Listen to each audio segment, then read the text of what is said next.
You guys ever have this moment where you remember a game you completely forgot existed and suddenly you're sitting there like, wait, this was real? Because that's exactly what happened when I booted up this game again. And that game is Persona 4 Arena Ultimax. And I don't mean this, oh yeah, I kind of remember this. I mean, I looked at the screen and I went, why was this game this good? And nobody talks about it anymore, because this isn't just the usual fighting game. This is a crossover between a turn-based RPG universe, you know, the usual Persona universe and style of gameplay, and one of the most stylish 2D fighters ever made. And somehow it works, and it works good.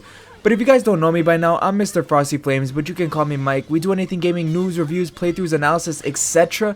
And we do it in a chill way with no over-editing BS. So if you like that style of video, please make sure to hit that sub button and help us reach our goal of 1,700 subs. And that way, you'll join the Mr. Frosty Flames Legion and become a Legionnaire. Anyways, back to the video. So let me paint this picture for you guys. You've got characters from Persona 3 and Persona 4, but instead of the usual dungeon crawling, going through Tartarus and going into the TV for the midnight hour, they're throwing hands in a full fighting game engine. And the weirdest part about it is, it's not just a spin-off that feels cheap. It feels like it was made with too much care for what it is.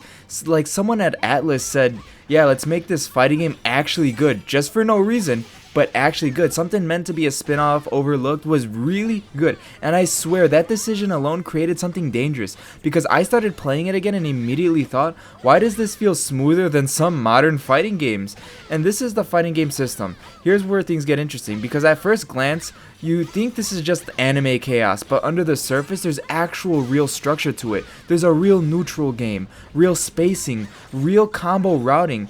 It's not just random button mashing like people assume underexperienced dev would make. And when I say that, I mean I lost my first few matches thinking I was smart, and this game basically said, no you're not. And I had to sit there and actually learn this game, which was wild, because this is a Persona spin-off fighting game. This isn't Tekken, this is not Street Fighter, not even Mortal Kombat. Persona. And can we talk about the presentation for a second? Because I expected something kind of goofy, maybe like a light anime fighter, something just basic, because I can't get out of my head that this is just a spin-off. But no, this game goes all out. It has cinematic cut-ins mid-fight, dramatic character dialogue, and music like the fate of the universe is on the line. Like seriously, you should listen to the soundtrack. Just like with all Atlas entries, the music never misses, including this game. And I'm sitting there like, bro, I just got hit by a combo. Why is my opponent monologuing like they're in a final boss cutscene? It has that weird energy where everything feels important, even when you're getting completely demolished. And honestly, that's what kind of makes it amazing in my opinion. And this is where things really clicked for me,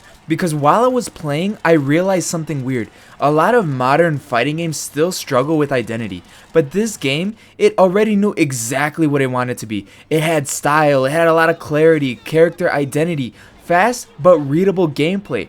And it did all this back when most spin-off fighters were just okay, they weren't the best.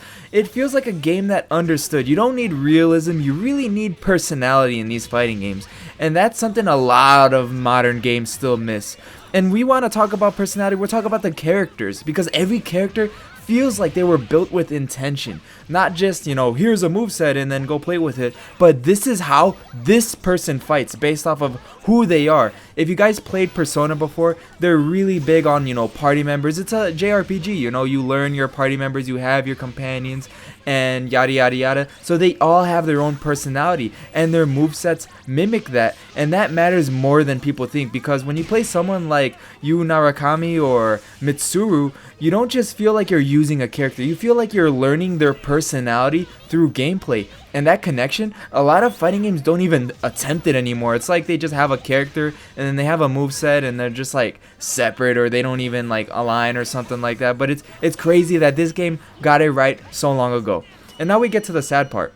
Why is this game not a part of the conversation anymore? And that answer is kind of simple. It didn't just evolve with the mainstream FGC spotlight. While games like, you know, Street Fighter 6 or Tekken 8, they kept growing and growing and growing, this game kind of stayed in its own niche bubble. So even though it's really good, it sort of got left behind in the noise. And honestly, it's a crime, because if it came out today, people would lose their minds over it. And another feature that this game had that people don't talk about enough is actually the story mode. Yes, this game had a story mode, and it was actually really good in Persona 4 Arena.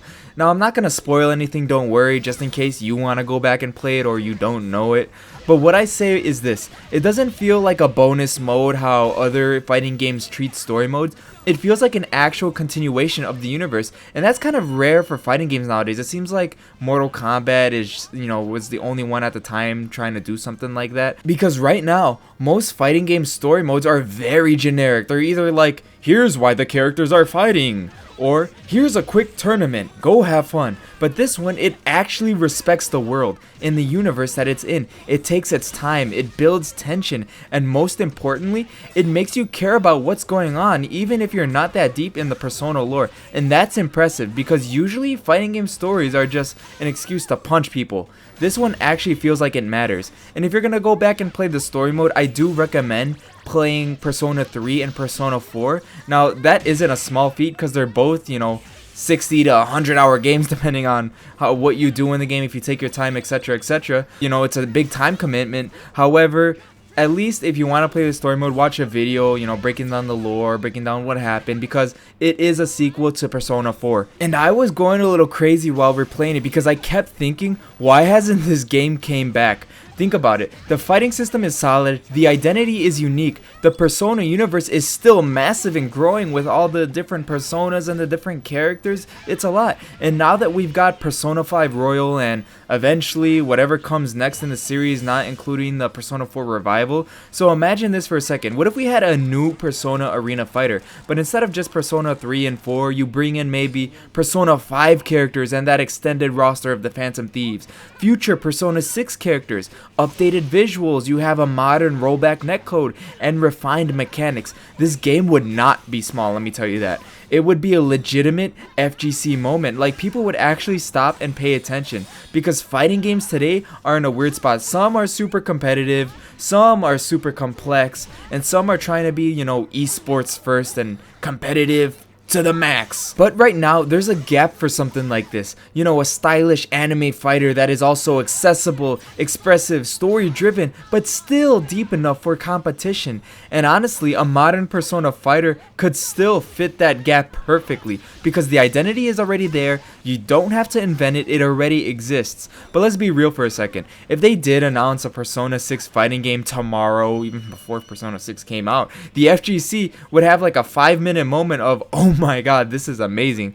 And then immediately follow it with, okay, but is it balanced, or is it just going to be broken again? Because that's just how the community works. No matter how cool something is, we always find a way to argue about it. And honestly, that's part of the fun of being in the FGC community. And in the end, this game is not perfect whatsoever, trust me, it's not. But it has something that a lot of modern games don't.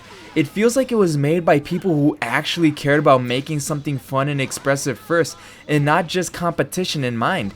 And honestly, it makes it stick with you more than you expect. So when I ask in the title, remember this Persona fighting game, it's not just nostalgia hitting, it's sort of like a reminder that sometimes the most overlooked games are the ones that were doing things right way earlier than we realized. And after going back to it, I can confidently say one thing: this game deserved way more attention than it got.